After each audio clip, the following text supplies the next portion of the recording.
Watch enough movies and you're probably familiar with this logo. And as soon as you see it, I bet you're thinking of either The Lord of the Rings or A Nightmare on Elm Street, and with good reason. The studio behind that logo and those movies, New Line Cinema, independently lasted for a little more than 4 decades, and in that time, it existed as a tiny film distribution company operating out of the apartment of its founder Robert Shaye, an upstart production company built on the back of a horror icon, and a studio poised for world domination with a defining franchise. But by 2008, New Line Cinema was essentially gone, destroyed by a fast series of disasters and folded into Warner Brothers as a division essentially only New Line in name. In recent years, New Line has worked to regain some recognition as a small division, but this isn't the risk-taking underground studio that most remember. And with the company trying to recapture that magic, it got me wondering, what went wrong so fast? As a kid, that logo meant something special and exciting was about to happen on screen. Now, looking back at their 40 years before everything went wrong, it's kind of a wonder that New Line lasted as long as they did. This is the rise and fall of New Line Cinema, the scrappy little studio that almost took over the world.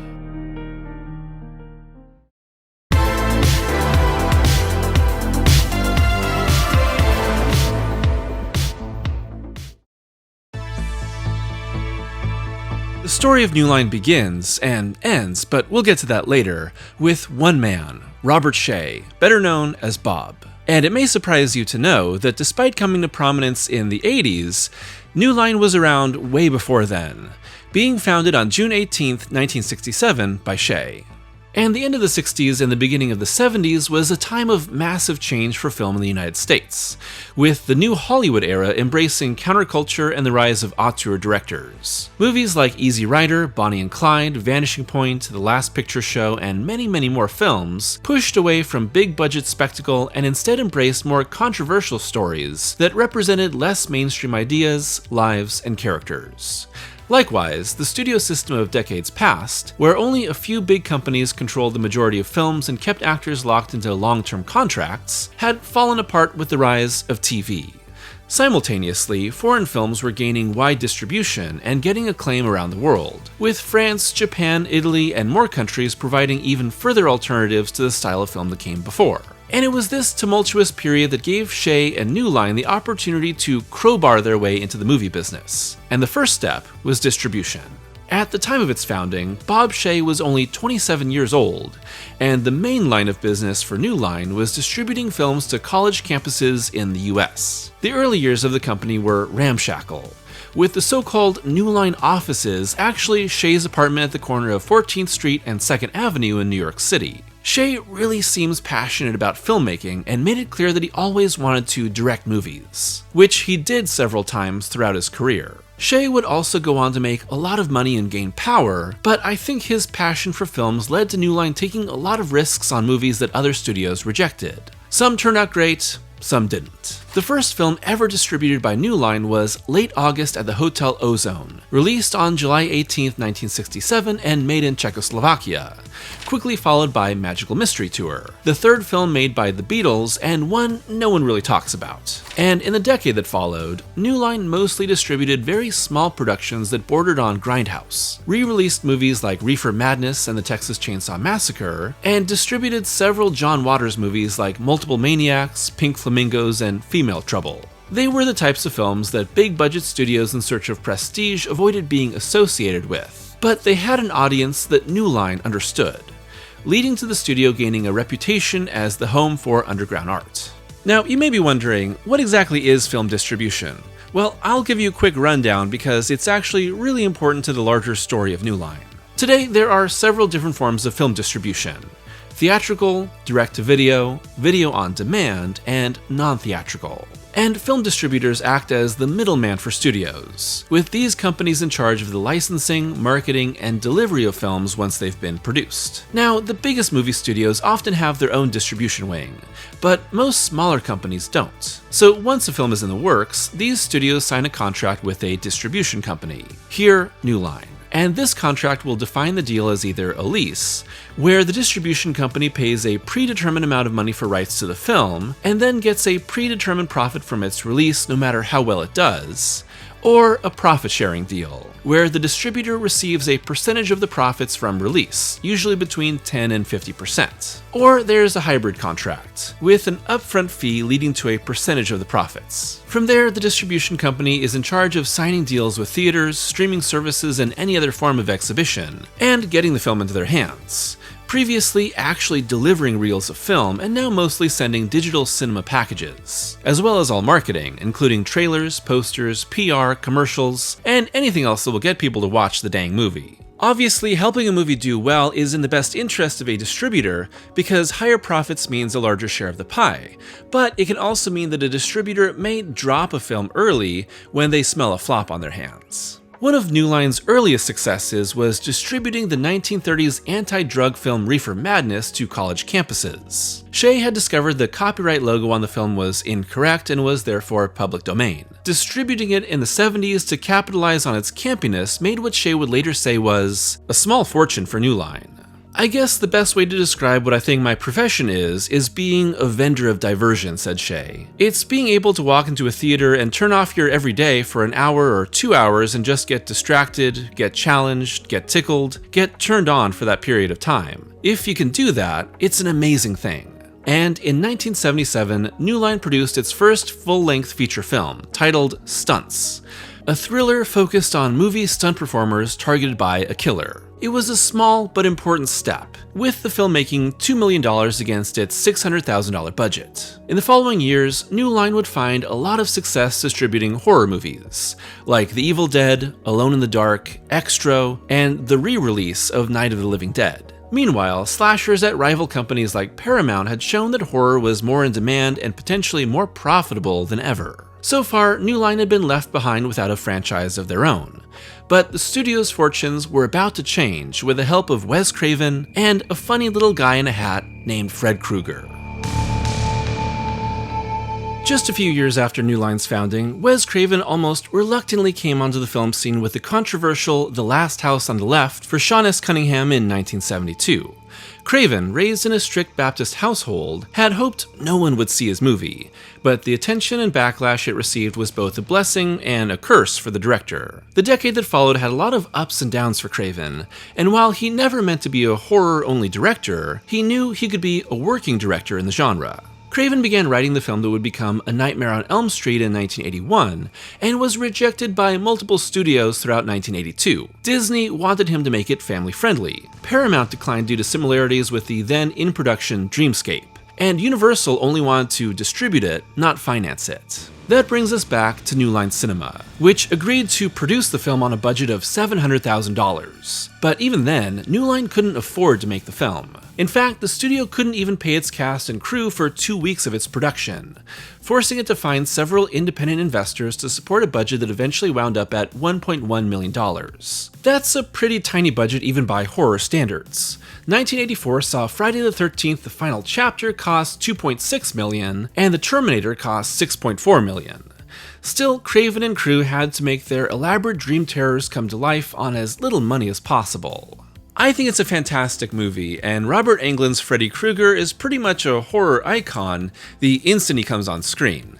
The production of Nightmare, however, was filled with problems, and specifically a lot of infighting between Shaye and Wes Craven, especially around the film's ending.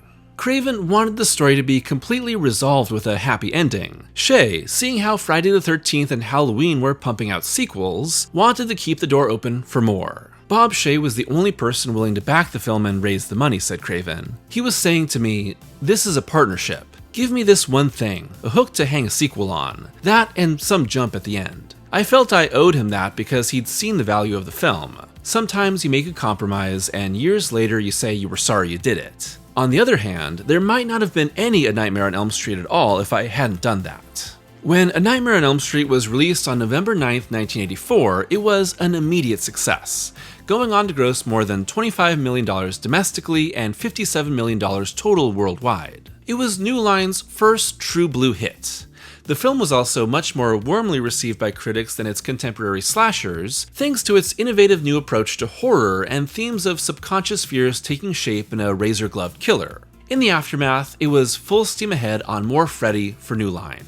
Craven, however, wasn't interested in sequels, but his involvement didn't really matter. New Line's purchase of Nightmare included franchise rights, so with Craven turning down a directing role after months of fighting with Shaye over profit participation, New Line rushed into the sequel. Over the span of the next 7 years, New Line made 5 more Nightmare films.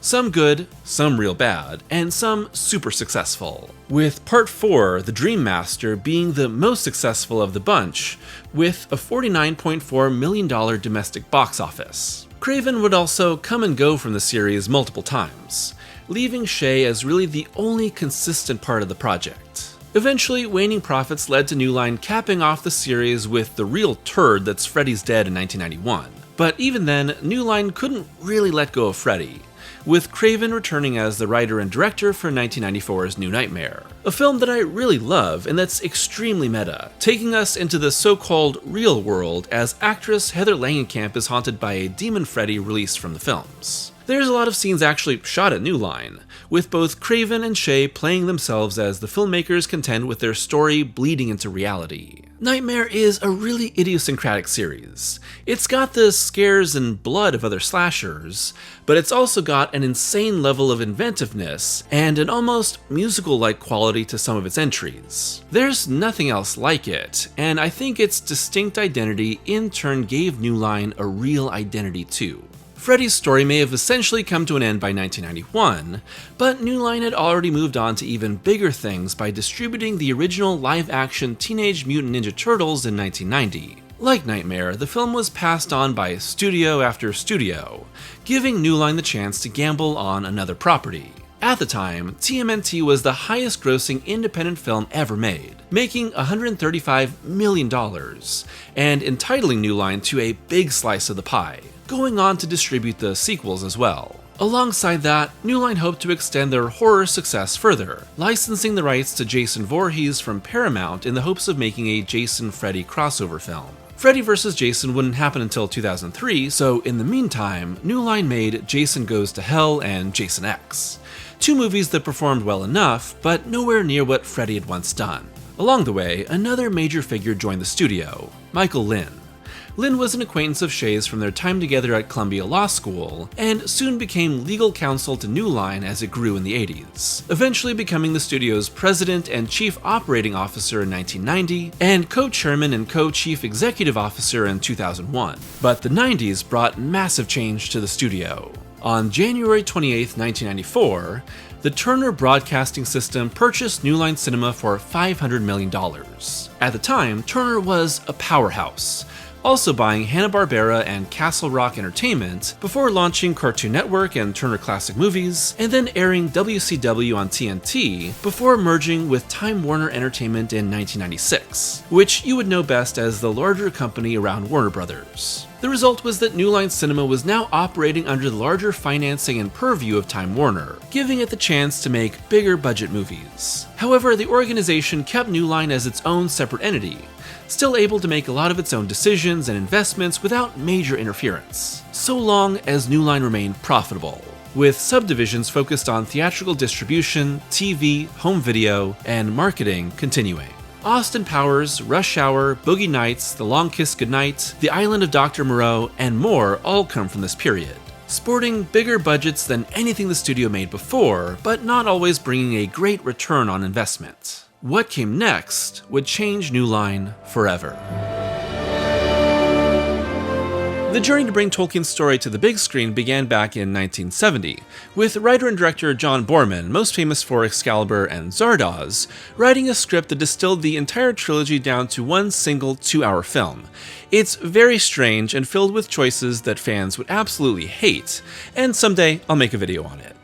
Obviously, that didn't get made, but continued efforts to get something on film led to Ralph Bakshi's animated adaptation in 1978, which covered about half the story and had its sequel quickly cancelled, with Rankin and Bass making a Return of the King adaptation in 1980. And if you were a Rings fan at the time and starving for basically anything new, this was like finding an oasis in the desert that only had Mr. Pibb for its lake. For decades, it seemed as if a satisfactory live-action adaptation of the Rings trilogy was impossible, with many different creators and studios hoping to make it, but never getting the rights. Tolkien himself was hesitant to sign them away because he was like, dead and stuff, but his estate was wary of any adaptation. That leads us to Peter Jackson in 1995, where the director, fresh off making The Frighteners for Miramax, a solid movie that scared the hell out of me as a kid when I saw it at way too young of an age, pitched a trilogy to real-life supervillain Harvey Weinstein. But Jackson and partner Fran Walsh's idea for a trilogy that was actually a Hobbit movie and 2 Rings movies that split the trilogy in half got way more complicated because the rights to Tolkien's movies were split between producer Saul Zaentz and United Artists. Still, Jackson, Walsh, and Philippa Boyens moved forward with scripting their adaptation, and in typical Weinstein fashion, the Miramax head demanded Jackson cut his adaptation down to a single film and make it a couple hours long to save money, with the battle over the film filled with Weinstein's threats. Somehow, Miramax was successful for years in spite of itself. And this is where New Line and Shaye saved the day. In 1998, Miramax agreed to put their production of Lord of the Rings into turnaround, allowing Jackson to pitch the films to New Line, with Bob Shaye agreeing on making them with one condition. Rings would be a trilogy that didn't cram in The Hobbit. And to make it happen, the studio committed $270 million up front to shoot it, the biggest gamble in New Line's history. Now, I won't get too deep into the production of Rings because that's its own entire journey, and there's been plenty of great documentaries made about it. But from the perspective of the New Line story, Rings was a level of success that the company had never come close to reaching before, and would never really reach again on their own. Prior to Fellowship opening, Lynn said about the studio's hopes for the film, "We are crossing our fingers, as we always do on all of our films." And from 2001 through 2003, the 3 Lord of the Rings movies essentially dominated theaters. Upon initial release, the trilogy would make about $2.9 billion total, although it's been estimated that re-releases, home video, and more have pushed that profit closer to $6 billion. When you realize that New Line spent about $300 million to make the 3 movies, they added more to the budget to finish the trilogy when Fellowship became a success, you can see just how insanely huge these films were for the company. Not only that, but the movies were a massive critical success, winning 16 total Academy Awards alongside many other awards across the 3 films. It's a simultaneous level of financial success and prestige that you really don't see in film.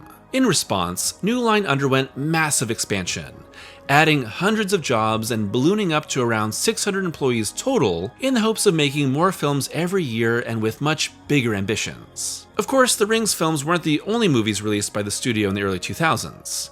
Not counting films that New Line only distributed, which they did a lot less of as the years went on but still dabbled in, some of the company's most notable movies at the time, for better or worse, include the Final Destination films, I Am Sam, Blade 2 and 3, Jason X, Freddy vs. Jason, Elf, The Notebook, Wedding Crashers, A History of Violence, Snakes on a Plane, and the Rush Hour movies. Some solid hits, not a lot of awards recognition, and really nothing that came anywhere close to the success of the Rings movies. And I also have to make special note of The Last Mimsy from 2007. Okay, yeah, you didn't expect Last Mimsy talk, and why would you? But this is actually one of 3 movies that Bob Shaye ever directed. It comes at a time when New Line was still trying to trade in on their Rings cachet with a family fantasy film that simply did not succeed. With a lot more spending and a lot less profit, New Line was beginning to feel the pressure from Time Warner to make some real moves. So why didn't New Line just make more Tolkien adaptations? There's The Hobbit, The Silmarillion, and all sorts of other stories that have like elves and shit in them.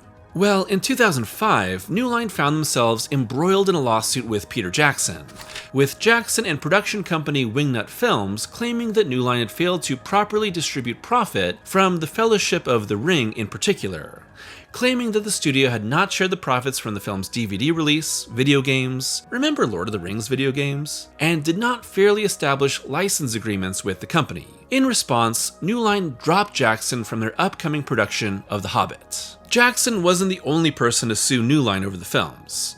The massive amount of money made from the trilogy and the studio's shady bookkeeping drew countless lawsuits that tied up a lot of the profits from the Rings movies and kept the studio from moving forward on more adaptations. 15 different actors and the Tolkien estate also sued New Line, claiming they were never given profit shares guaranteed in their contracts. In response, New Line claimed it made no money from the trilogy. Yeah, that happens a lot with movie studios. Apparently, no movie has ever made money. It wasn't until the end of 2007 that the lawsuit with Jackson and Wingnut was settled, with Jackson clearly satisfied with the undisclosed amount of money he got, as he signed on as producer of the upcoming Hobbit movies that were to be directed by Guillermo del Toro. We'll get into the whole mess that's The Hobbit later, but with further New Line adaptations of Tolkien books on pause due to the lawsuits, and the studio in danger of losing their rights with a looming expiration date, New Line was in search of a sweeping fantasy epic that could follow up their defining success. The film they chose would destroy the studio. Now, I'll freely admit that I don't know a whole lot about the Golden Compass. I never read the books growing up, and I never saw the movie like most other people in the world, and I haven't seen the recent TV series adaptation. But the general reputation of both the books and the film are infamous in very different ways.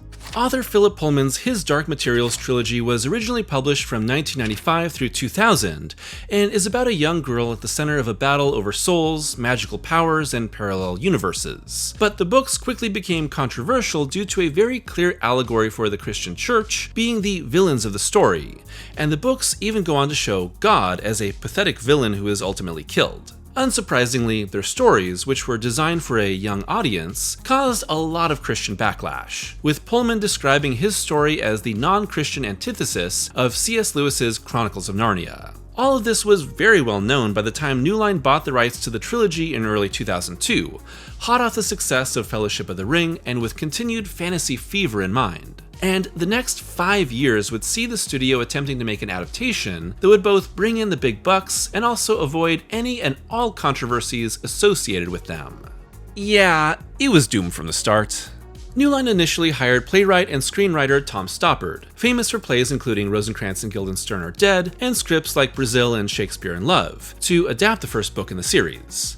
However, New Line was dissatisfied with his approach, which was extremely talky and was, as Pullman described, heavily focused on the discussions between old men with beards. Soon after, writer and director Chris Weitz was brought on board, providing his own adaptation, but Weitz also left the project by the end of 2004, replaced by Anand Tucker, who also quit the project in 2006, only for New Line to bring Weitz back. By then, it was obvious to both New Line and anyone watching the struggle to make the film that things were growing dire, with New Line production president Toby Emmerich saying, "I think Chris realized that if he didn't come back in and step up, maybe the movie wasn't going to get made. We really didn't have a plan B at that point." Across all of those rewrites, you can really see New Line and the screenwriters start to realize that the story they bought was more controversial than they first realized. You can accurately describe the His Dark Materials books as not just atheistic, but very much anti-religious. Hell, the third book ends with our characters literally killing God to destroy the church. Wanting to avoid controversy and possible boycotts that could cut into ticket sales, each subsequent draft removed more and more of the religious elements and made the villains of the film more of a generally authoritarian force instead of members of a global church. How this would have been dealt with in later films where angels in heaven are essentially the villains, we'll never know, but in this movie, it results in a very bland fantasy story that sold more on its effects than anything actually interesting in the film. However, the problems didn't stop at the scripting phase. Once filming had completed, New Line suddenly got very worried about the film's broad appeal, and in particular, felt that the film absolutely, positively needed to be under 2 hours long, with the work print of the movie massively chopped down and its original book-accurate ending, which sees the death of a major character, simply cut out to hopefully be dealt with in the sequel. The result is a more family-friendly film that just does not work at all. Also, I have to ask, why did New Line, which became rich and successful off the backs of a trilogy of 3-hour films, suddenly think that a 3-hour fantasy epic was way too long? It's possible that the studio simply had no faith in the film after all, and was trying to pack theaters with as many screenings as possible to get the box office higher. In anticipation of its release, Emmerich said about The Golden Compass, "If it's a huge hit, I think our stock goes up within the Time Warner empire, and there's more opportunity. And if it isn't, well, we found out right away." Released in December of 2007, The Golden Compass would end up making $372 million worldwide, with only $70 million coming from the US. Even with a budget of $180 million, that's not terrible, but when adding in marketing spending and the split of ticket sales with movie theaters, it's a lot less. But still okay, right? Well, here's where everything really comes back to bite New Line in the ass. The long-time financing scheme of foreign pre-sales, with overseas companies buying the rights to distribute films that were not yet made in order to actually have money to make these movies, meant that any money made overseas on these films would never make it back to New Line. So that means that not only did the Golden Compass bomb, but what little money it did make never went back to the studio. The same goes for the Sex and the City movie in 2008, which made around $262 million in non-US theaters, which basically all went to the theaters or the studios that distributed the film instead of back to New Line or Warner Brothers. New Line, which seemed to constantly be gambling its future as a company with each major release, had finally truly gone bust. And on February 28, 2008, Time Warner announced that New Line would be shut down as an independently operated studio within the company and absorbed into the larger Warner Brothers organization. It seemed like an inevitability ever since New Line became part of Time Warner back in 1996.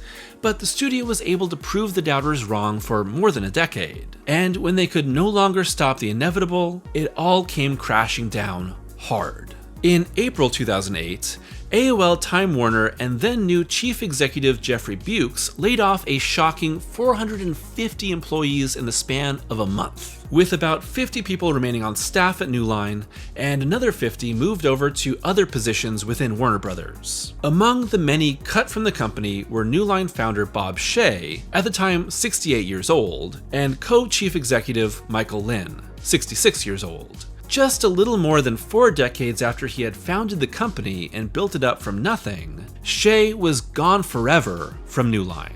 They weren't the only studio to fall apart around this time. Like I covered in my DreamWorks video, that studio was sold to Viacom only a year earlier, while MGM, a massive mess that would need its own huge video, let me know if you're interested, was eaten up by multiple studios and investors. With the company now only having 20% of its former workforce and reducing its output to 6 films a year instead of its usual dozen, New Line was essentially a ghost of its former self. Nowhere near the potential powerhouse coming off of Lord of the Rings, and not even the scrappy indie wave maker that gave Freddy Krueger life. What else could New Line do but make some more Tolkien movies? Only now possible because of financing from Time Warner. After its acquisition, New Line has gone on to produce a wide variety of films in the years since, but all of them are co-productions with other studios, like MGM, Village Roadshow, and Atomic Monster, because New Line is simply too small to get any of these productions done on their own. As for the Hobbit trilogy, God, why was this 3 movies? The heir apparent to the movies that truly made New Line were co-produced by New Line, MGM, and Wingnut Films, with distribution by Warner Brothers. Obviously, the Hobbit films were designed to regain the success of the Rings movies, and they really were financially successful. Can you believe these pieces of crap made almost $1 billion each? But the production was an enormous mess. The Hobbit movies began pre-production back in 2008, with Guillermo del Toro attached to direct, but they took so long to make that del Toro left and Peter Jackson, slowly warming up to New Line again after the lawsuit, agreed to direct when they were left without a director. But the production wasn't easy. Without getting into all the details that have already been covered elsewhere, The Hobbit was changed from 2 films to 3 mid-production because they were so far behind on their release dates, they had to split the films and make up the difference in the time between, coming out each December in 2012, 2013, and 2014, and bumming even a big Lord of the Rings fan like myself out. It's essentially like watching a studio lay down the tracks in front of a speeding train as fast as they could, never really thinking about where they were headed. But despite their success, the Hobbit trilogy really was the last hurrah for New Line. Everything that's been made in the decades since has been much smaller in scale and budget. Some have been big hits, others have been big disasters, but it always seems like a mixed bag. For every hit like Final Destination Bloodlines, there's a dud like War of the Rohirrim. It's the type of success that keeps a company floating along from hit to hit, but not enough to make them more than just one piece of the big old messy pie that is Warner Brothers in 2025. Looking back at New Line's history, you can really honestly say that the company was always willing to take risks. Sometimes it paid off, sometimes it didn't. And in later interviews, Bob Shaye has said that the company began as an outsider and was always led by outsiders, saying, I think I had a good foundation for getting into the business, because it wasn't like I made money in real estate or I loved selling. It was because it was the freedom to get as close to my customers as I could without having to go through a lot of people with a lot of egos. I was really the outsider. I think everybody in the company were outsiders. From Mike DeLuca to Sarah Risher to Toby Emmerich to Donna Langley, we were all outsiders. We didn't come from Hollywood backgrounds at all, I think. There was virtually nobody in the company who even lived in Hollywood for a long time, until we ended up having to open up an office out there. I was really glad to have a team that felt as passionate about movie making as I did. Even the guys in the shipping department cared a lot about films, and cared a lot about the films we were making. There was a real team spirit involved, and I think it helped propel the company. So, with New Line not dead but not really alive, the question is, what is its lasting legacy, and what is the studio's larger contribution to film as a whole? In my opinion, there's a fascinating split in New Line's history between scrappy indie studio just trying to make some entertaining hits, and the would-be juggernaut that crashed and burned. On one side are the Nightmare on Elm Street films, with the original being one of the best slasher films of all time, and some of its sequels being really enjoyable. The other New Line produced horror films that followed, like Texas Chainsaw 3, Critters 3 and 4, the New Line Jason movies, and Lawnmower Man are pretty terrible. But In the Mouth of Madness, Friday, Mortal Kombat, 7, Dark City, Blade, the Austin Powers movies, and Magnolia are all pretty well loved even today. On the other side is The Lord of the Rings, which is still beloved by fans and really are some of the best fantasy movies ever made. The adaptations that followed, like the unnecessary Hobbit trilogy, the completely forgettable Rings of Power TV show, and whatever else may come, would have never happened if Jackson's films weren't both majorly profitable and enormously loved. Movies like Life as a House, I Am Sam, The Notebook, Birth, A History of Violence, Love in the Time of Cholera, and even Elf are chasing a little more prestige than anything New Line had made in the decade before. Some worked, some didn't, and Elf is probably my favorite movie the studio ever made. Outside of these, New Line's real lasting legacy might actually be the Final Destination movies. Not only are they the true heir to Freddy Krueger at the studio, but they've now outlasted the Nightmare franchise, with Final Destination Bloodlines being a big hit, showing that people still really love these movies and are ready for more. It's a series that's much more in line with New Line's indie horror roots than its big Rings blockbuster phase. And if the studio is able to continue, it may show the way forward for them. New Line has even tried to recapture some nostalgia for their heyday, adopting a new logo that removes the heavy Warner Brothers branding that happened post-acquisition, and going back to the image that gets us all warm and fuzzy inside. As of the making of this video, there's some promising films on the horizon for New Line, like Evil Dead Burn, Zack Crager's Weapons, and Mortal Kombat 2. Oh, and Lord of the Rings: The Hunt for Golem is apparently a very real thing that feels more like a threat than a movie. Somehow, Peter Jackson is making Tolkien movies again. Blink 3 times if you're in danger, Pete. So it seems like New Line will still be around for at least the next few years as the preferred place for anything Rings and Raimi, existing as the company with the logo we all remember from those few movies that seemed so special for a time.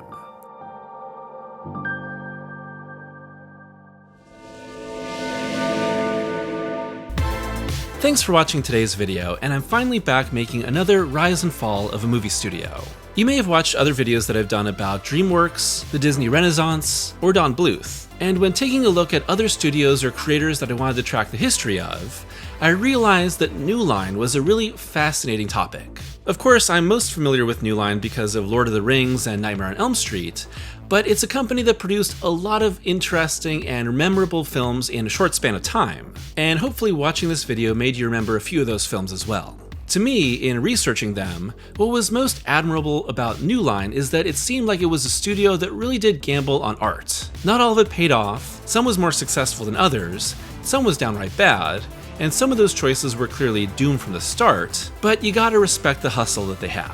Obviously, New Line is still technically around as part of the larger Warner Brothers company, but it is a very small studio now, that's mostly trading in on their reputation.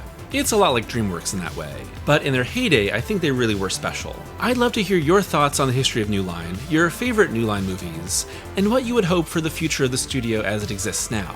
If Final Destination Bloodlines shows us anything, it's that there's still possibilities for this studio.